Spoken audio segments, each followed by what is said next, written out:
Yours, with the free form of music, was love at first sight, wasn't it?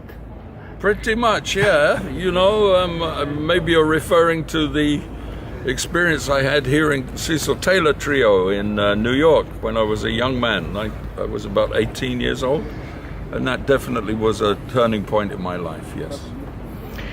And I'd like to propose some metaphors in order to explain better your relationship with improvised music. Okay. Just let me know which one fits better. All right. In your opinion, and why. An intense dialogue, a difficult journey, and from another point of view, is it something that can be taught and learned? So you want responses to all three or just to one? One, a second, and third. Okay, the intense dialogue, was that the first one? Well, it can be intense. It's like any other form of communication. It depends on the circumstances and the atmosphere. It responds specifically to, in my case, the acoustics are a very important part of the dialogue in a certain sense with solo improvisation.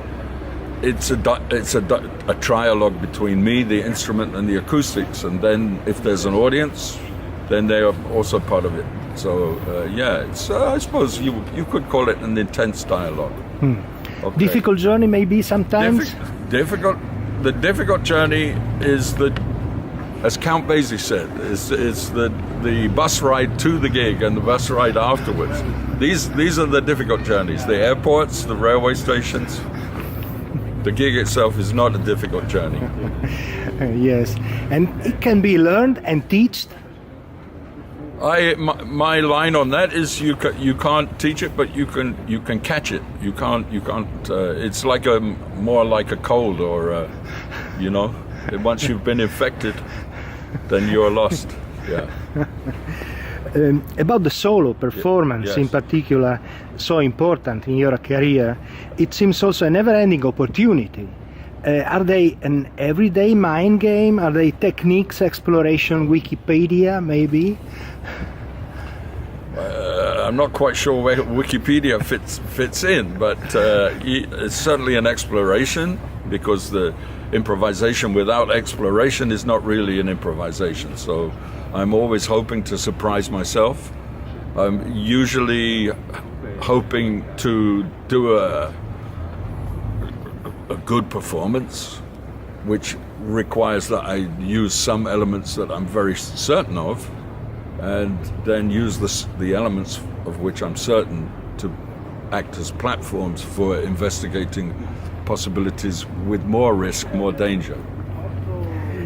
But you played with several musicians, even difficult to start quoting. Yeah. And we quoted Cecil Taylor, then, yes. For example, Derek Bailey, Anthony Braxton, John Zorn. I know it's quite difficult to say, but at least we can try. Yeah. With which musicians the exchange has been deeper? Maybe the ones you are sharing a longer artistic relationship. I think so, yes, with Barry Guy, with Paul Litton, with Alexander von Schlippenbach, with Paul Lovens.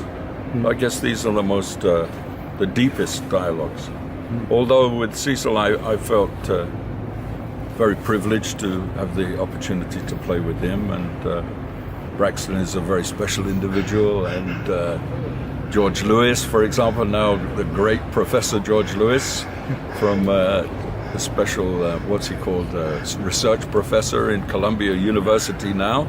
You know, I've known George for a very long time, so it's always great to play with George. And yeah, many of the Kenny Wheeler, Paul Blade, some of our friends are no longer with us. You know, it's been a great journey to work and play with these great individuals, with Steve Lacy. I could go on. You know, yes, I know.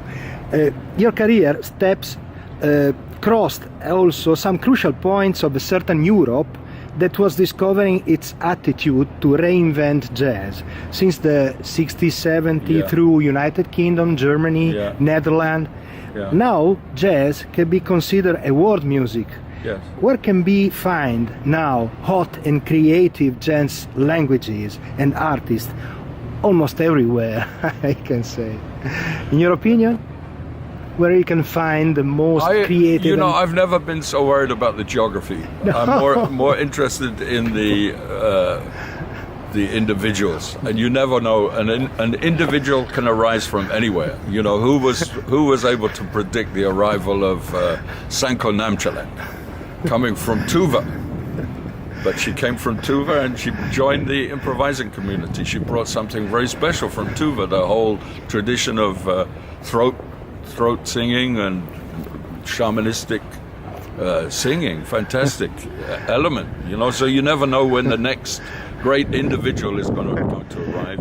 Where they come from is less interesting to me than who they are as individuals.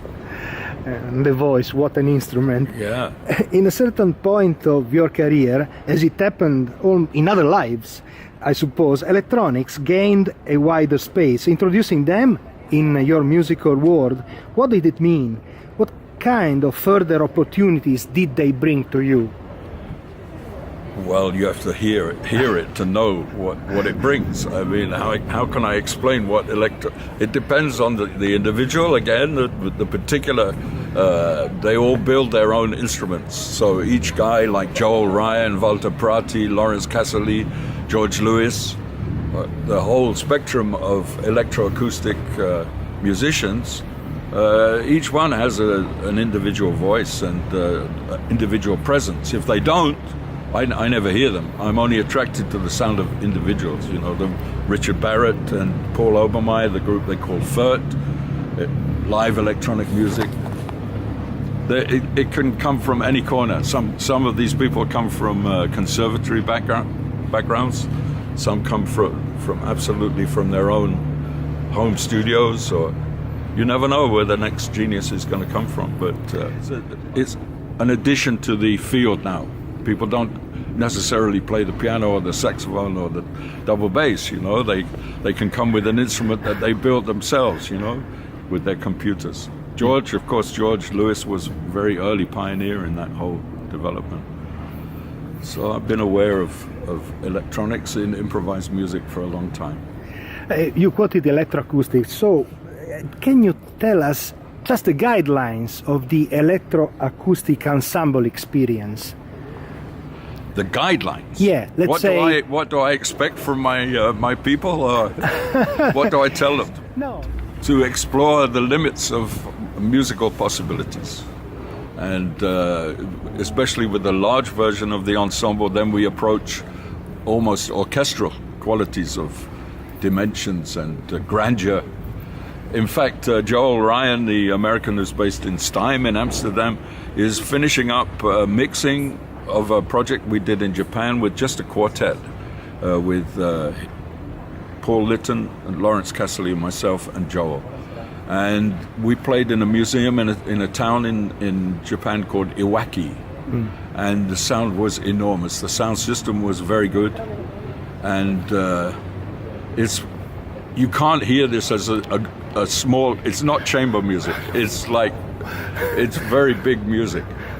So that I like that option of scaling with electronics, with amplification and very good high quality amplification. You can scale up the music and then reveal more and more detail, because some of these electronic processes have great depth of information, buried information, and when you amplify above and diffuse into the acoustic in a careful way, then you can reveal almost orchestral kind of qualities.